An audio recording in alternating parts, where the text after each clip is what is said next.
ও খোদা, আমি ভাবতেই পারছি না মিষ্টি নাকি আমার বোন। এখন এখন আমি কি করব?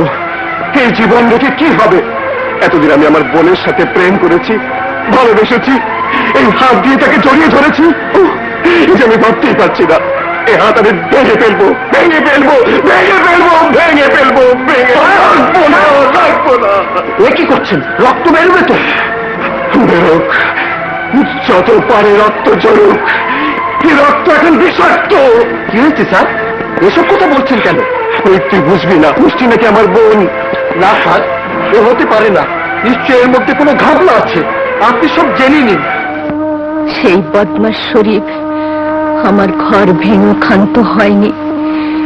চক্রান্ত করে আমার বাবাকে হত্যা করে আমাকে ঘর ছাড়া করে, আমাদের সব ব্যবসা সম্পত্তি দখল করে নেয়। আমি পথে নামি, পথে নেমেও আমার পাপের শেষ নেই। 3 দিন আপনজনদের কাছে গেছি, কেউ জায়গা দেয়নি। তোমার দূর করে তাড়িয়ে দিয়েছে। মনের দুঃখ মনে নিয়ে পথে থেকেছি।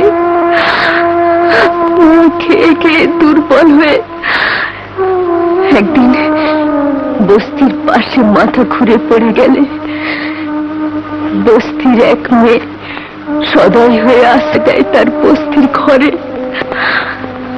আপন বোনের মতো সেবা করে, খেতে দেয়। রাতে বস্তির এক গুন্ডা আমার ইজ্জত লুটতে এলে বস্তির সেই মেয়েটি বাধা দেয়। গুন্ডার চাকুর সামনে নিজের জীবন দিয়ে আমাকে রক্ষা করে। তার কোন শিশু মেয়েটিকে আমার কোলে দিয়ে সারা যায়। হ্যাঁ বাবা, মিষ্টি আমার মেয়ে নয়। কি বললি মা? আমি তোমার মেয়ে নই? হ্যাঁ মা, তোকে আমি পেটে ধরিনি সত্যি, কিন্তু আমার নিজের মেয়ের চেয়েও তোকে আমি বেশি আদরে মানুষ করেছি। কখনো বুঝতে দিইনি তুই আমার পর। মা, হ্যাঁ মা, এখন তুই আমার আপন, তুই আমার সব। কিন্তু মা, এত বড় চক্রান্ত করে নিজের স্বার্থ উদ্ধারের জন্য যে ম্যানেজার তোমার আর ড্যাডির মাঝে ভুল বোঝাবুঝির সৃষ্টি করে সংসার ভেঙে দিয়েছে, সেই ম্যানেজারের এমন শাস্তি হওয়া উচিত যা দেখে সবাই আটকে উঠবে। না বাবা না, শিশুবেলায় তোকে আমি ফেলে এসেছি। আজ এত বছর পর আবার যখন তোকে ফিরে পেয়েছি, তোকে আমি আর হারাতে চাইনি বাবা। ওরা খুব খারাপ লোক। না মা, তুমি আমাকে বাধা দিও না, আমি এর প্রতিশোধ নেবই।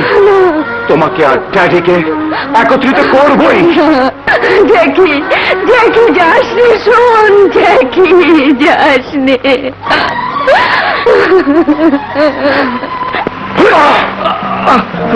শালা, আমাকে ছেড়ে দিন, আমাকে ছেড়ে দিন। তোকে ছাড়ার জন্য ধরে নে কুদরত, তোর কুদরতি আজ বের করে ছাড়বো।